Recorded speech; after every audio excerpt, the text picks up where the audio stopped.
আমাদের দেশে ভুয়া বা নকল কাগজপত্র তৈরি করে অন্যের জমি দখল করার ঘটনা প্রায়ই শোনা যায়। অনেক সময় মানুষ অজান্তেই প্রতারণার শিকার হয়ে যান।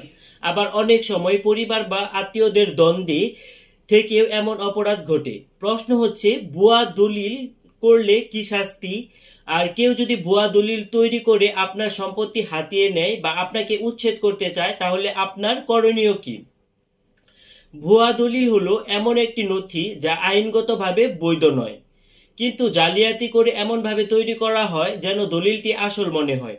যেমন কারো স্বাক্ষর নকল করে জমি বিক্রির দলিল বানানো, মৃত ব্যক্তির নামে দলিল করা, জমি খতিয়ান বা নকল সাইন ব্যবহার করা।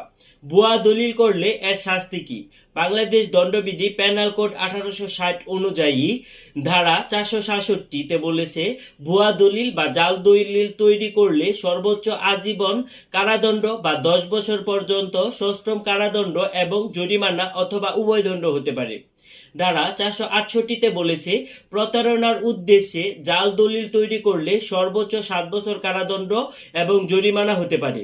ধারা 471-এ বলেছে, জাল দলিল জেনে বুঝে ব্যবহার করলে সর্বোচ্চ 2 বছর থেকে 7 বছর পর্যন্ত কারাদণ্ড হতে পারে। অর্থাৎ ভুয়া দলিল তৈরি, ব্যবহার বা অন্যকে প্রতারণা করার জন্য ব্যবহার সবই শাস্তিযোগ্য অপরাধ। কেউ যদি ভুয়া দলিল তৈরি করে আপনার সম্পত্তি দখল করে নেয়, তখন করণীয় কি? ফৌজদারি প্রতিকার, নিকটস্থ থানায় জালিয়াতি, প্রতারণা ও দলিল জালিয়াতির অভিযোগের মামলা করতে পারবেন। পুলিশ তদন্ত করে অপরাধ প্রমাণিত হলে আসামির বিরুদ্ধে চার্জশিট দিবে। দেওয়ানি প্রতিকার, সিভিল রেমেডি। দেওয়ানি আদালতে, সিভিল কোর্টে ভুয়া দলিল বাতিল করার মামলা দায়ের করতে পারবেন। আদালতে প্রমাণের ভিত্তিতে ভুয়া দলিল বাতিল ঘোষণা করবে। জমি ও সম্পত্তি রক্ষার ব্যবস্থা। ভুয়া দলিলের ভিত্তিতে কেউ যদি দখল নিতে চায়, তাহলে দেওয়ানি আদালতে আপনি নিষেধাজ্ঞার মামলা দায়ের করতে পারবেন। জমি রেজিস্ট্রি অফিসে অভিযোগ জানাতে হবে, যাতে আর কেউ সেই ভুয়া দলিল ব্যবহার করতে না পারে। বাস্তবে কি করবেন? যত দ্রুত সম্ভব থানায় একটি জিডি করে ফেলবেন। সিভিল কোর্টে ভুয়া দলিল বাতিলের জন্য মামলা করবেন। জমির খতিয়ান, পর্চা, দলিল সব কাগজপত্র নিরাপদে সংরক্ষণ করবেন।